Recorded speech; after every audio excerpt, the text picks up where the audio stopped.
الحمد لله القوي سلطانه، الواضح البرهان، المبسوط في الوجود كرامه وإحسانه.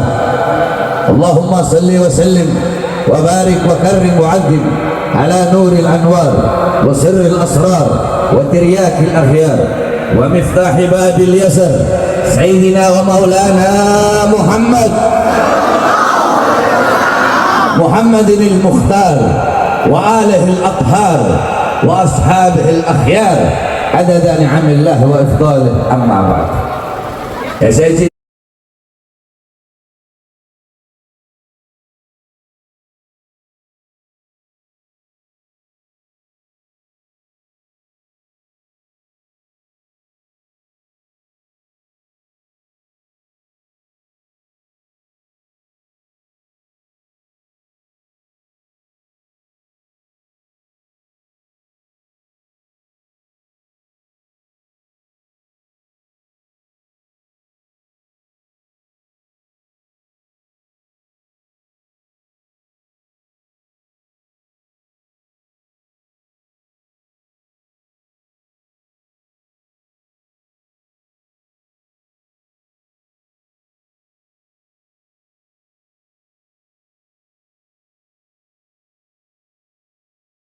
kita yang saya muliakan, segenap para alim ulama, para habaib, para kiai, para asatid, para tuan-tuan guru, para tokoh masyarakat, segenap aparat pemerintah, wabil khusus segenap panitia peringatan tabligh akbar Isra wal Mi'raj baginda Nabi besar Muhammad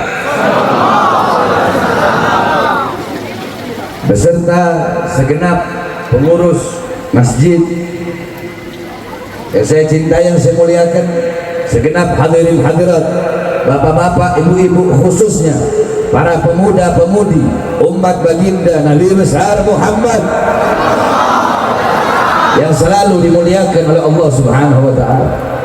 Alhamdulillah, segala puji dan syukur bagi Allah yang dimana pada malam hari ini, pada pagi hari ini, Allah Subhanahu wa ta'ala menurunkan dari langit air yang penuh dengan keberkahan, yaitu air hujan, yang dimana dalam Al-Quran Allah nyatakan sebagai air yang penuh dengan keberkahan.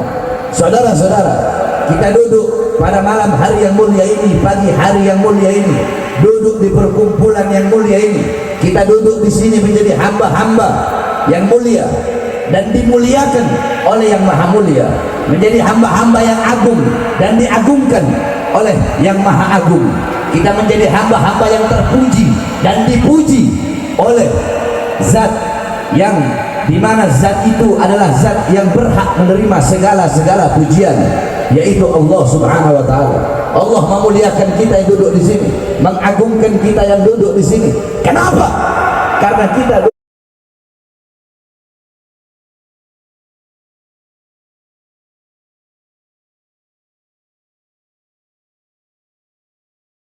duduk di sini memuliakan dan mengagungkan kekasihnya, yaitu baginda Nabi besar Muhammad sallallahu alaihi wasallam. Kita memuliakan, kita mengagungkan, kita mengenang peristiwa yang begitu mulia, peristiwa yang begitu agung, perjumpaan seorang hamba dengan Tuhannya, perjumpaan kekasih dengan kekasihnya, yaitu perjumpaan Nabi Muhammad dengan Allah. Ra'a Azizul Wahhab bila hijab. Nabi Muhammad berjumpa, melihat Allah, berjumpa dengan Allah tanpa ada setitik pun penghalang yang kita kenal dengan peristiwa Isra wal Mi'raj. Maka duduknya kita di sini memuliakan, mengagungkan, mengenang Isra wal Mi'raj, duduk di sini mendengar nasihat dari para ulama, mendengar ayat suci Al-Quran, lidah kalian basah dengan zikir, tahlil, tahmid, tasbih, takbir, tamjid, salawat, badan kalian basah hujan-hujanan di sini, duduk untuk menuntut ilmu, duduk untuk mencari sesuatu yang mulia, sesuatu yang agung, sesuatu yang tidak ada yang lebih mulia darinya. Sebagaimana Sayyidina Umar bin Khattab radhiyallahu anhu, beliau mengatakan, innallaha lam yahluk fi wajhil ardi turaban afdal min majlisil ilm. Sesungguhnya Allah tidak pernah menciptakan di muka bumi sejengkal tanah, sejengkal debu yang lebih mulia selain daripada tanah dan debu yang dipakai untuk untuk ngaji, untuk menuntut ilmunya Allah Subhanahu wa taala. Al-Imam Abu Aswad Ad-Du'ali radhiyallahu anhu beliau berkata, "Laisa syai'un a'azza minal ilm." Tidak ada sesuatu apapun yang lebih utama, yang lebih mulia, yang lebih agung daripada ilmu. Kalian duduk di sini untuk mengambil ilmunya Allah, untuk mengambil ilmunya Rasulullah. Ilmunya Rasulullah SAW, beliau tidak mewariskan harta, tidak mewarisi pangkat, uang, dunia, emas, permata, dinar, dirham, pangkat, jabatan, tahta, kekuasaan. Bukan itu warisan Nabi Muhammad. Warisan Nabi Muhammad ilmu, amal, akhlak, wara, khauf, ikhlas, takwa, zuhud, ibadah, qanaah, khasyah. Inilah warisan Nabi. Kalian duduk pada pagi hari ini untuk mengambil warisan Nabi Muhammad SAW. Maka setelah kalian menerima warisan Nabi Muhammad, adakah warisan yang lebih berharga selain daripada warisan Nabi? Adakah warisan yang lebih bermanfaat, yang lebih menyelamatkan engkau dunia dan akhirat, yang lebih mensejahterakan engkau dunia akhirat, yang membahagiakan engkau dunia akhirat, yang menyenangkan engkau dunia akhirat, yang menyelamatkan engkau dunia akhirat? Adakah yang lebih daripada warisan Nabi Muhammad, yaitu ilmunya Allah? Bahkan sampai-sampai demi Allah, karpet yang kalian duduki, terpal yang kalian injak, aspal yang kalian injak pada malam hari ini untuk ngaji, untuk menuntut ilmunya Allah, lebih mulia di sisi Allah daripada kursi yang diduduki oleh presiden dan bahkan para penguasa-penguasa. Saudara-saudara, karpet yang kau duduki, terpal yang kau duduki, itu terpal di sisi Allah lebih mulia daripada kursi presiden. Kenapa? Karena terpal yang kau duduki kau pakai untuk menuntut ilmunya Allah Subhanahu wa taala. Kau pakai untuk memuliakan dan mengagungkan Isra Mi'raj Nabi Muhammad. Alam tara jildal haqira mugabbalan bil thaqafi lam ansara jildal mushafi. Tidak pernahkah kau melihat, tidak pernahkah kau mendengar bahwasanya kulit-kulit yang tidak berharga, kulit yang tidak bernilai, kulit itu dicium oleh mulut-mulut ketika kulit itu menjadi sampul ayat suci Al-Quran. Andaikan saudara-saudara sekalian muliakan Allah, saya tidak lama kita duduk di sini hujan-hujanan, insya Allah di akhirat kita akan hujan dengan telaga kausarnya baginda Nabi besar Muhammad. Ya Allah ya Rabb, lihatlah, pandanglah kami ya Allah, pada pagi hari ini kami hujan-hujanan untuk mengagungkan dan memuliakan kekasihmu Nabi Muhammad. Ya Allah ya Rabb, maka di akhirat jangan biarkan kami dalam keadaan haus, dalam keadaan kekeringan. Di dunia sekarang engkau basahi kami dengan air hujan, kami duduk di sini bertahan untuk memuliakan dan mengagungkan kekasihmu Nabi Muhammad, mengagungkan, memuliakan, untuk mengambil pelajaran dari peristiwa Isra Mi'raj Nabi Muhammad, perjumpaan Nabi Muhammad denganmu ya Allah. Maka di akhirat basahilah kami dengan rahmatmu, dengan pengampunanmu, dan basahilah kami dengan telaga kausar baginda Nabi besar Muhammad ya Allah. Amin ya Allah. Basahi kami dengan telaga kausar Nabi Muhammad ya Allah. Amin ya Allah. Saudara-saudara sekalian yang dimuliakan Allah, sedikit saja saudara-saudara, kita duduk di sini dalam rangka Isra wal Mi'raj. Saya kalau mau jelasin Isra Mi'raj sebulan nggak bisa habis saudara-saudara. Saya kalau mau menjelaskan tentang Isra Mi'raj panjang lebar. Intinya banyak para ulama-ulama dalam kitab-kitab salaf, beliau-beliau menjelaskan, menceritakan tentang peristiwa Isra wal Mi'raj. Ada kitab As-Siraj Al-Wahhaj fi Haqa'iqil Mi'raj karangan Imam Abu Ishaq Muhammad ibn Ibrahim An-Nu'mani Asy-Syafi'i. Kemudian ada kitab Al-Mi'raj karangan Imam Abdul Karim Al-Qushairi. Kemudian ada kitab Ar-Risalah fil Mi'raj karangan Imam Abdul Hasan Ali bin Muhammad Al-Lakhmi. Kemudian ada kitab Ayatul Kubra fi Syarah Qissatul Isra karangan daripada Imam As-Suyuti. Kemudian ada kitab Al-Ayah Az-Zahimah Al-Bahirah fil Mi'raj Sayyid Ahli Dunya wal Akhirah karangan Al-Imam Al-Hafidh Syamsuddin Muhammad ibn Yusuf Asy-Syami Ad-Dimashqi. Satu lagi kitab karangan beliau Al-Ayah Al-Bayyinat fil Mi'raj Sayyid Ahlul Ardi was Samawat. Kemudian ada kitab An-Nurul Wahhaj fi Qissah Isra wal Mi'raj karangan Imam Ali Zainal Abidin bin Muhammad Al-Hadi Al-Barzanji yang disyarahkan oleh cucunya, diberi nama kitab Tajul Ibtihaj ala Nuril Wahhaj karangan Imam Ja'far bin Ismail Al-Barzanji. Kemudian ada kitab Qissatul Mi'raj karangan Said Usman Syata bin Muhammad Syata. Kemudian ada lagi kitab Nailul Muna wal Ghaya As-Sa'ul fil Mi'raj Nabiyil Mukhtar Ar-Rasul. Kemudian ada kitab Hulal Ad-Dibaj Al-Matruzah fil Qissah Isra wal Mi'raj. Kemudian ada kitab Qissatul Mi'raj karangan Imam Najmuddin Al-Ghaiti. Kemudian dihasiahkan oleh Imam Ahmad Abdul Barkat Ad-Dardir, diberi nama Hasyiah Ad-Dardir. Nah, biasanya kalau bulan Rajab Jawa Barat, Banten itu pondok-pondok salaf pasti ngaji pasaran, namanya kitab Hasyiah Ad-Dardir. Gak tahu kalau di Majah. Kalau di Majah biasanya Rojab pondok-pondok salaf, salafi itu pondok-pondok salaf itu biasanya kiai-kiainya pasti ngaji pasaran Hasyiah Ad-Dardir. Itu daerah Banten, Jawa Barat itu sudah menjadi lumrah di semua pondok-pondok pesantren dan masih banyak lagi. Kemudian ada kitab Qissatul Mi'rajnya Said Usman Syata bin Muhammad Syata. Ada kitab Al-Anwar Al-Bahiyah fil Mi'raj Khairil Bariyah karangan Abuya Said Muhammad bin Ali Al-Maliki. Kemudian ada lagi kitab Afdalul Manhaj fi Isbat Isra wal Mi'raj. Kemudian ada kitab Dawus Siraj fi Fadli Raja wa Qissah Al-Mi'raj karangan Said Muhammad Amin Al-Kurdi. Kemudian ada kitab Minhaj Syami Mukhtasar Mi'raj Syami karangan Syekh Yusuf bin Ismail An-Nabhani. Kemudian ada kitab Mi'raj Al-Mi'raj An-Nabawiyah karangan Syekh Hasan Asy-Syati. Kemudian ada kitab Al-Isra wal Mi'raj Mu'jizatul Kubra li Sayyidil Anbiya karangan Imam Asy-Syanafi Al-Jauhari. Kemudian ada kitab Al-Isra wal Mi'raj karangan Imam Muhammad bin Ja'far Al-Qattani dan masih banyak lagi kitab-kitab para ulama yang menjelaskan tentang Isra wal Mi'raj. Saudara-saudara, kalau saya jelaskan Isra wal Mi'raj panjang lebar. Intinya saja Isra wal Mi'raj adalah dalam Al-Quran Allah Subhanahu wa taala berfirman, Subhanalladzi asra bi 'abdihi lailan minal masjidil haram ilal masjidil aqsa. Kalau saya mau jelaskan subhana bermakna tanzih, yakni tanzih Allah min kulli su'in. Subhana bermakna tanzih. Subhana itu artinya adalah mensucikan Allah dari segala keburukan. Subhana bermakna tanzih. Subhana bima'na al-bara'ah, bara'ah lillah min kulli naqsin.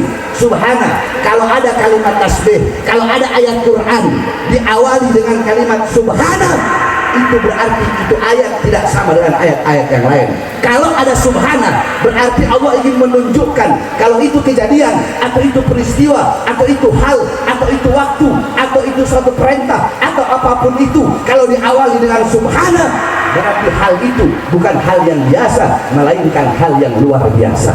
Karena Isra wal Mi'raj adalah hal yang tidak masuk akal, makanya Allah pakai kata subhana. Untuk apa? Tanzih Allah min kulli naqsin, untuk membersihkan Allah, mensucikan Allah dari segala kekurangan. Bahwasanya tidak ada yang mustahil bagi Allah. Subhanalladzi asra bi 'abdihi, maha suci zat yang telah mengisrakan abdihi, hambanya. Al-abd, ma makna al-abd? Apa makna hamba dalam ayat tersebut? Makna hamba dalam ayat tersebut, al-abd adalah hamba yang utuh. Ra'a bi'alatil ain, sami'a bi'alatil udun, takallama bi'alatil lisan.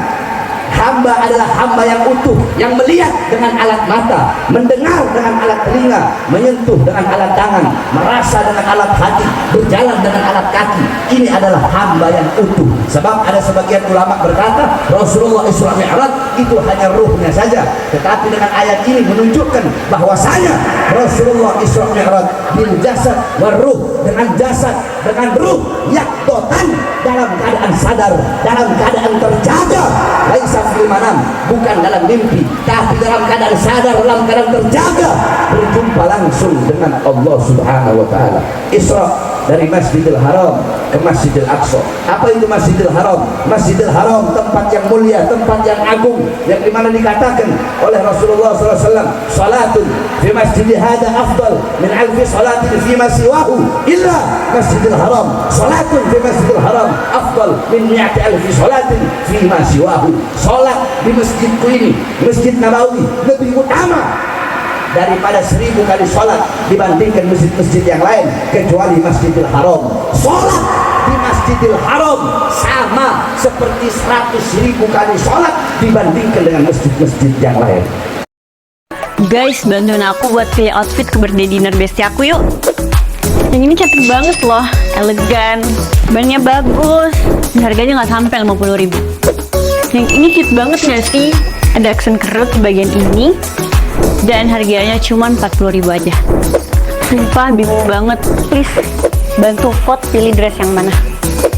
Jadi aku beli dress cantik dan berkualitas ini di Lazada. Harganya murah banget loh, karena lagi ada diskon dan juga gratis ongkir.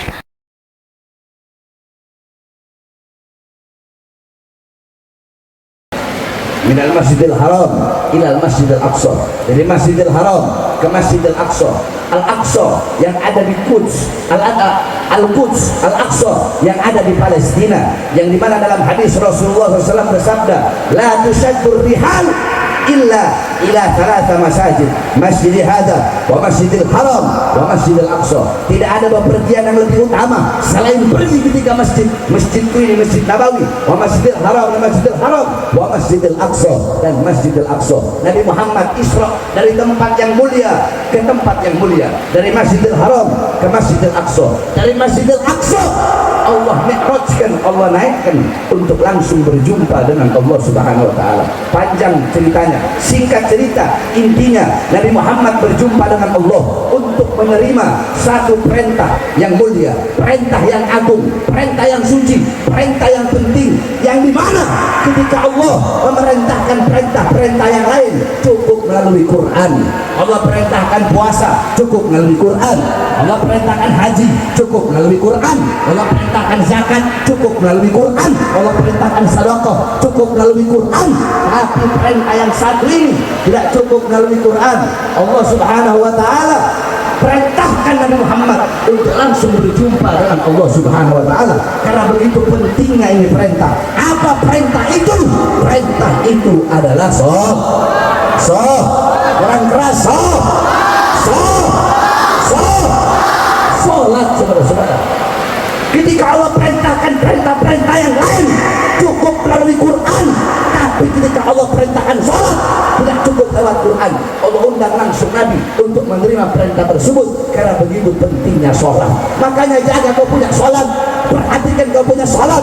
As-sholatu ra'sul ibadah. Sholat adalah kepalanya ibadah, sholat otaknya ibadah, sholat pemimpinnya ibadah.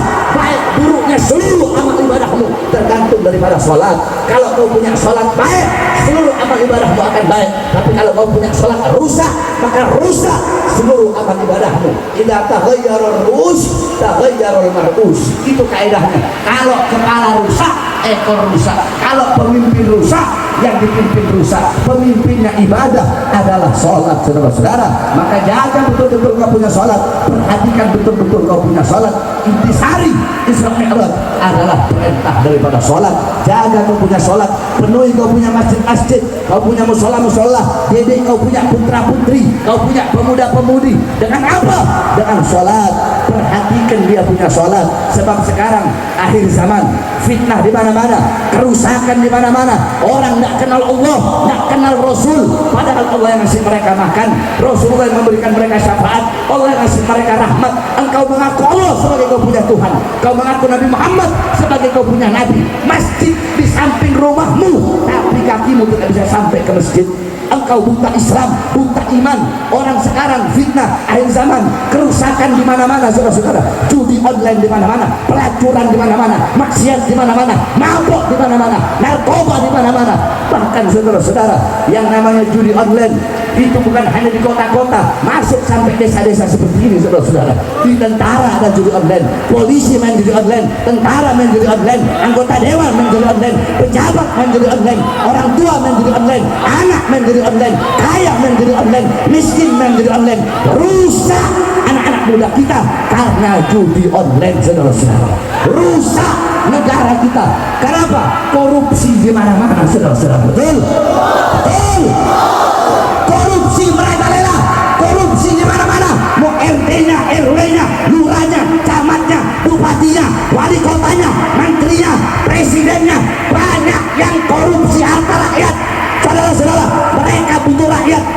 ada maunya doang, mau pemilu baru butuh sama rakyat, pilkada baru butuh sama rakyat. Betul, betul. Sebelum jadi pilkada, pemilihan bupati, wali kota, pilpres, saya berjanji memakmurkan rakyat, saya berjanji mensejahterakan rakyat. Tetapi setelah jadi, yang makmur bukan rakyat, yang sejahtera bukan rakyat, yang makmur orang-orang asing, yang sejahtera orang-orang asing.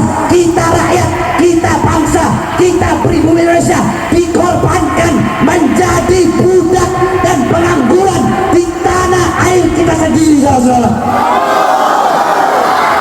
Ini yang terjadi, betul, betul. Hukum tajam ke bawah, tumpul ke atas, saudara-saudara. Hukum hanya tajam kepada rakyat kecil, betul.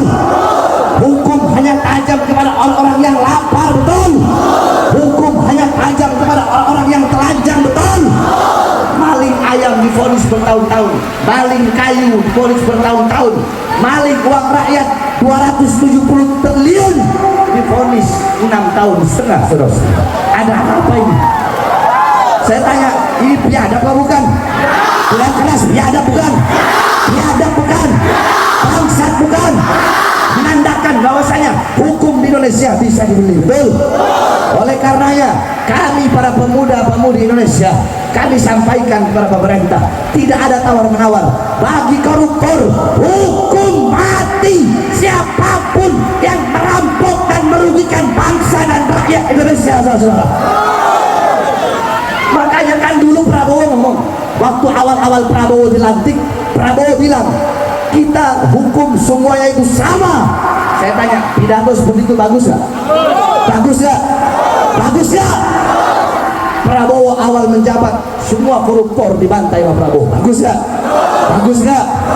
Judi online semua diberantas. Bagus gak? Kalau ada kebijakan-kebijakan dari Prabowo yang bagus, maka wajib kita rakyat untuk mendukung. Tapi sebagaimana yang kau sampaikan, kalau mau menegakkan keadilan, ya harus adil. Jangan hukum hanya tajam kepada orang-orang yang dimana mereka tidak sejalan denganmu, atau kalau musuh lawan politik masukkan penjara. Tapi giliran teman-temanmu, atau yang satu partai denganmu, yang satu pemikiran denganmu, yang satu kabinet denganmu, ada yang korupsi, malah kau biarkan. Ini namanya nggak adil. Ini namanya omon. Betul. Jadi kalau ada yang baik, ya kita bilang baik, betul. Kebijakan baik kita dukung, betul. Betul.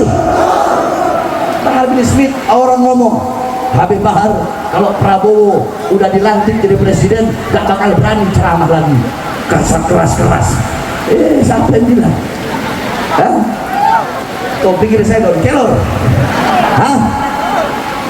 20 Oktober Prabowo dilantik jadi presiden, saya ceramah di Lampung, yang hadir puluhan ribu orang, di hadapan puluhan ribu rakyat itu saya sampaikan bahwasanya kalau ada kebijakan-kebijakan Prabowo yang dimana kebijakan itu menguntungkan rakyat, menguntungkan bangsa, menguntungkan negara, maka kami rakyat akan dukung penuh, betul?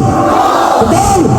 Tapi kalau ada kebijakan-kebijakan pemerintah yang menyengsarakan rakyat, menderitakan rakyat, kebijakan-kebijakan pemerintah yang pro kepada asing, pro kepada koruptor, dan menindas rakyat lemah, maka demi Allah saya akan pimpin rakyat untuk melawan mereka sampai titik cara penghabisan, saudara. Allahu Akbar. Allahu Akbar. Masyarakat Maja siap lawan pengkhianat bangsa, siap lawan koruptor, siap habisi koruptor, siap lawan kezaliman, siap lawan kemungkaran, siap hancur demi Islam, siap hancur demi Indonesia, siap mati demi merah putih. Allahu Akbar. Indonesia merdeka, merdeka, merdeka. Allahu Akbar. Koruptor dihukum 6,5 tahun. Kalau 6,5 tahun gara-gara 270 orang,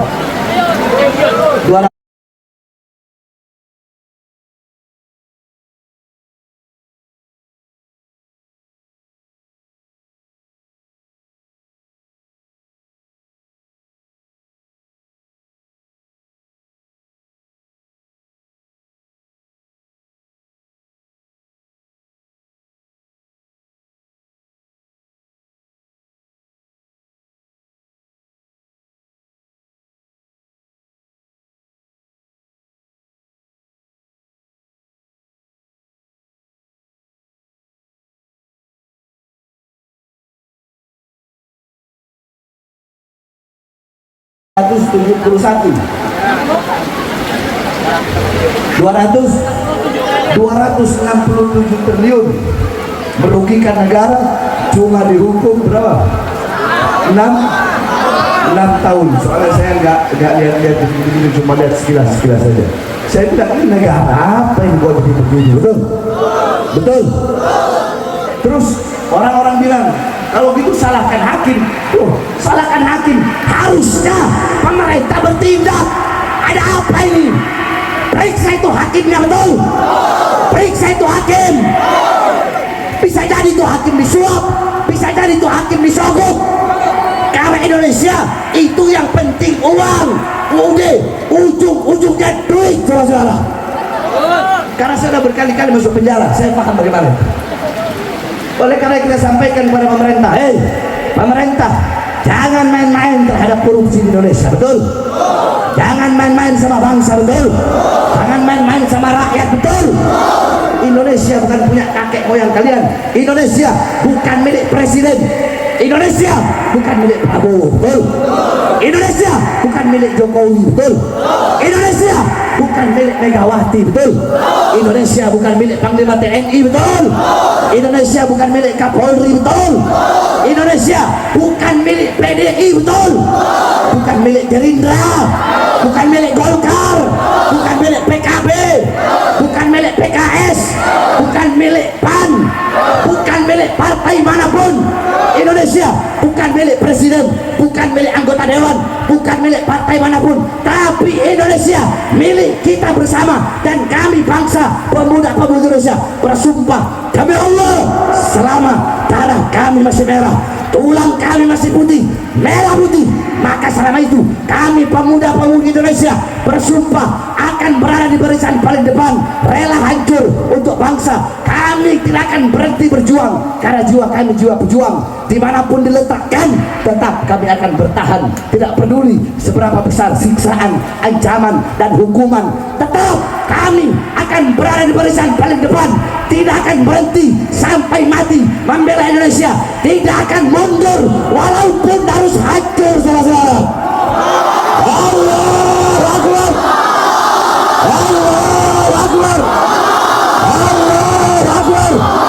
Saya tanya sekali lagi, siap basmi koruptor, siap lawan pengkhianat bangsa, siap lawan kebijakan-kebijakan yang menyengsarakan rakyat, siap lawan kebijakan-kebijakan yang menyusahkan rakyat. Allahu Akbar. Merdeka, merdeka, merdeka, merdeka. Allahu Akbar. Mudah-mudahan kita doakan agar Allah jadikan pemerintah ini pemerintah yang baik, yang taat kepada Allah, patuh kepada Allah. Ya, sekali lagi, Prabowo jangan mau diatur sama Jokowi, betul? Lanjutkan perjuangan. Selama kau benar, selama kau berada di jalan bangsa, di jalan rakyat, kami rakyat akan selalu mendukungmu, betul? Kita akan mudah-mudahan Allah berikan istiqomah, Allah berikan kekuatan dalam setiap langkahan kaki. Ya, kalau mau dihitung-hitung rezim sekarang sama rezim sebelumnya, ya agak mendingan lah rezim sekarang, betul? Betul. Makanya besar harapan kami kepada pemerintah sekarang untuk bisa menyamaratakan hukum harus adil, jangan tajam di atas tumpul di bawah. Tapi hukum jangan tumpul di atas tajam di bawah, hukum harus tajam di atas tajam juga di bawah, betul? Tidak peduli mau kawan kek, mau lawan kek, mau siapapun menyengsarakan rakyat, korupsi, tantang mereka, habisi mereka. Insya Allah Indonesia akan menjadi negara baldatun thayyibatun wa rabbun ghafur. Amin amin ya rabbal